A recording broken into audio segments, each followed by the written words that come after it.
Morning everyone. এখন মন্দির টন্দির পরিষ্কার করে এখন আমি যাচ্ছি। আমাদের বি ব্লকের লিফটটা খারাপ, ওই জন্য এ ব্লকে লিফট দিয়ে আসছি। আর আমার মোটামুটি করা হয়ে গেছে, মন্দির পরিষ্কার হয়ে গেছে, বাচ্চাগুলো স্কুল চলে গেছে।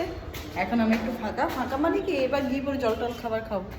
ফাঁকা কখনোই নেই। দেখো রাব্বা, এটা যে ছাদে কি ভালো রোদ, এই রোদে ভাবছিলাম কি একদিন এইগুলো দিয়ে দেবো, তোষক বালিশ এগুলো দিয়ে দেবো, বেশ ভালো লাগে ছাদের রোদটাতে। একটু কিছুক্ষণ একটু দাঁড়িয়ে থাকি, তারপর নিচে চলে যাব, কারণ তারপরে নীল তো আসবে 10:30টায়, ছুটি হবে ওর আস্তে আস্তে মোটামুটি 11টা।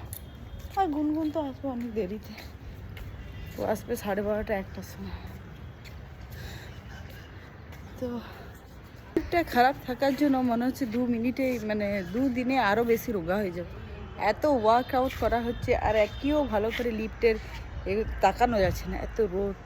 লিফটের এগুলো বন্ধ করছে না দরজাগুলো। তো ওই লিফট দিয়ে এসে আবার এই লিফট মানে এই সিঁড়ি দিয়ে, আমাদের বি ব্লকের সিঁড়ি দিয়ে নামতে হচ্ছে। কী অবস্থা! একটু টাইট করে কেউ লিফটটা বন্ধ পর্যন্ত করছেন দরজা দিয়ে। আমাদের তো যেমন তেমন, বয়স্ক লোকগুলোর কত অসুবিধা বলো তো, কিছু হলে, কিছু অসুবিধা হলে হঠাৎ করে নামা যাবে না। তো চলো। আর আমার গুনগুনে ছোটোবেলাকার সাইকেল দেখলে পরে মনটা খারাপ হয়ে যায়।